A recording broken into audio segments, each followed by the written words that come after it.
Hello here ulit. So yun guys, gagawin naman natin itong washing machine na to. Ayan, washing yan. At binaklas ko na yan. So tinanggal ko lang naman ito likod. So, ang sabi ni Bossing, ayaw na daw umandar, no? 3 buwan niya lang daw ito nagamit. Ang bili daw nila dito ay nasa 2.5. O sabi, ganun 2.5 o 2.8. Di ko masyado na. Basta nasa 2,000 mahigit ang bili nila dyan. Tapos, ang problema nito ay ayaw na umandar. So ginawa niya, napanood niya daw sa YouTube, palitan daw ng capacitor para umandar.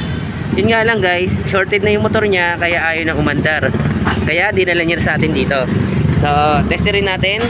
Sabi niya may kuryente naman daw na pumapasok, kaya sabi niya hindi daw sira yung motor.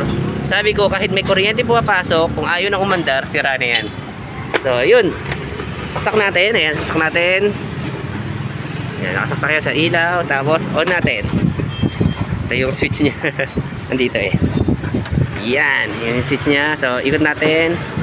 Yan, kita nyo guys, may power nga, pero ayaw umandar. So bago ni capacitor, ito yung capacitor na nilagay niya. At ito yung luma niya. Yung tinester ko ay ganun pa rin, buo pa to. So yung motor niya talaga, ayan guys, may ilaw siya pero ayaw umandar. So 220 natin. 220 natin. 220 na yan ayaw niya. Ganun, 220, ganun pa rin, ayaw pa rin yung umandar, pero may ugong. Ayun, may ugong siya. Ayun umuugong siya pero ayaw niyang umandar. So pag ganyan guys, ay sira na yung motor nyo. Huwag nyo nang ipilit na buo yung capacitor nyo. Kasi pwedeng wala lang talagang pag-asa. So kailangan ipa-rewind na to para umandar. So nangyari dito guys, yung tubig dito tumutulo dito. Okay, pag tumulo dito, basa yung motor. Tapos ayan guys, kung mapapansin nyo, meron siyang puti-puti dito, sabon yan, na nabasa talaga tong motor na to. So babaklasin natin to. So babalikan ko kayo. So yun guys, nasabi kong buo pa tong capacitor niya, kasi nung tinester natin 5.55 lumalabas. Ayan, 5.55 lumalabas sa kanya. So testerin natin para mapakita ko sa inyo na buo siya, no? Ayan o. Ayan. Ayan o, 5.5 UF, no? So ibig sabihin buo pa tong capacitor niya. Ibabalik natin to at tanggalin natin to. Balik natin sa original, no? So baklasin ko muna to at balikan ko kayo. So tornilyo nito guys, ito lang sa ilalim. Yan, higa nyo lang to, makikita nyo yan. Tapos meron pa doon sa ilalim. Yan, yung mga tornilyo nyan, no? Ayan. So baklasin ko lang to at babalikan ko kayo. Guys, pag natanggal nyo na yung mga tornilyo na yon, ito, higa nyo na dito. Tapos tanggalin nyo lang to at makukuha nyo itong motor na to. So pupupukin lang natin to para matanggal natin yung motor na to. So baklasin ko lang to at babalikan ko kayo. So yun guys, baklas na siya. Dapat may goma to ba't kaya walang goma to, no? So ano lang siya, no? So yun guys, kunin ko lang itong motor na to. Tapos balikin na yung mga tornilyo para hindi mawala, no? Ayan. So yun ay makikita natin guys. At buuin ko muna to kasi papariwin naman natin to. Bubuin ko lang to para hindi siya magkakalas-kalas, no? So ito yung motor niya. Ayan, ito yun naman guys. Babaklasin nyo lang to, lumagan nyo lang dito at tanggalin nyo to. Tapos nakarimachi yan. Ito nyo pukpukin yan guys. Pukpukin nyo na lang para palitan nyo na ng bagong tornilyo. Tapos ito lang natatanggalin natin, itong motor na to, you know? So paklasin ko lang to guys at babalikan ko kayo. So yun guys, tanggalin natin to. Yan o, pinukpok lang natin yan sa gilid. Tapos tatanggalin na natin itong motor. Yan, tatanggalin natin yan. So ito na yung ano niya. At ito yung motor niya. So nababasa talaga to, kaya kailangan natin, ayan o, kinakalawang yan guys eh. So paklasin lang natin to, tapos pariway natin to. Papakita ko lang sa inyo yung before and after ng motor, no? Para makita nyo rin ano itsura, no? Wait lang, paklasin ko lang to. Ay magpapaklas, wait lang boss. Ganun ko lang to. So yun guys, ito na yung milaklas natin. Yan yung itsura niya, no? Yan yung itsura niya ng aluminum. Aluminum to guys. Yan.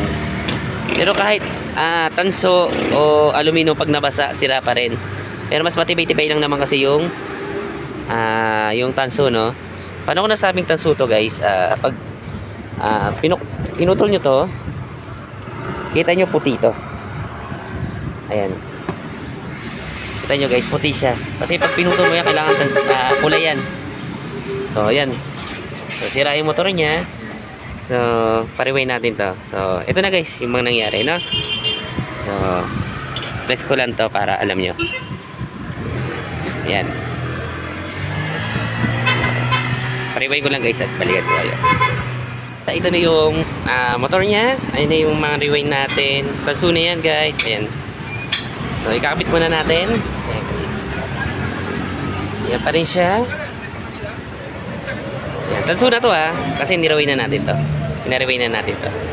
Ayan. So, ito yung housing niya. So, papalitan na natin siya ng tornilyo. No? Okay. Pwede rin pa rin naman to. Kaso, mas maganda ng tornilyo para kahit paano mahigpit na natin maigi. No? So, yun, guys. Kapit ko lang to at babalikan ko kayo. Nakabit na natin yung motor na to. Ayan na. Nandiyan na siya sa housing. So, ikakabit na lang natin to. So, ilagay na lang natin siya sa sa lagayan niya. So, sa pinaka housing niya, no? So, sa pinaka drain o washing. So, balikan ko kayo. Guys, ilagay na natin siya dito. Sa pinaka housing niya. Ayan. Nagaling nyo lang tuturin nyo to at kinabit ko lang to para hindi mala. So, sa kanin ikakabit ko na. No? So, sa kanya na sapato. Ayan. So, wiringan lang, guys, at babalikan ko kayo. So, wala kasi hawak na cellphone natin kaya di tayo makagalaw na maayos. So, yun, guys. Diyan lang nakabit yan at wiringan ko lang to. Balikan ko kayo. Guys, okay na to. Ayan na, kinabit na natin siya. Ayan yung belt. Okay naman na. So, wiring. Yung pa rin naman. Yung pa rin yung original na wire niya. So, tinipan lang natin yan. Saka to. Tapos yung binalik natin, yung capacitor niya na dati. Nasabi capacitor lang daw yung sira. So, pinalitan na natin yung binalik natin yung dating capacitor niya. 6 pa rin yung capacitor niya. Yung pa rin yung capacitor niya, no? So, testerin natin, guys. Okay, guys. Tutry din na agad. So, yun. Madal na siya. Yan, okay na. Ayan.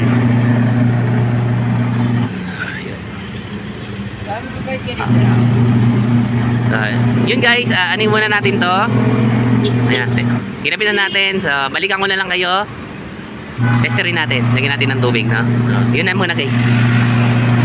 Guys, okay na to. Ayan na yung itsura niya. So, yan na siya. So, saksak natin.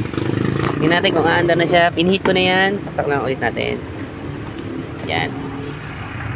Okay. Andar. Andar na siya. Good. Mailaw siya. So, yun, guys. Left. Right. Yun na, guys. Ang liit lang niya. So, lagyan natin ang laman yan. So, patesting natin sa kanila. So, yun, guys. So, yun, guys. So, testingin natin. So, yun na. Paglaban na siya. Okay na. Ayan. So, okay na. Left, right. Okay. Ayos. Okay na, bossing. Hanggang dito na lang, mga guys. Paalam.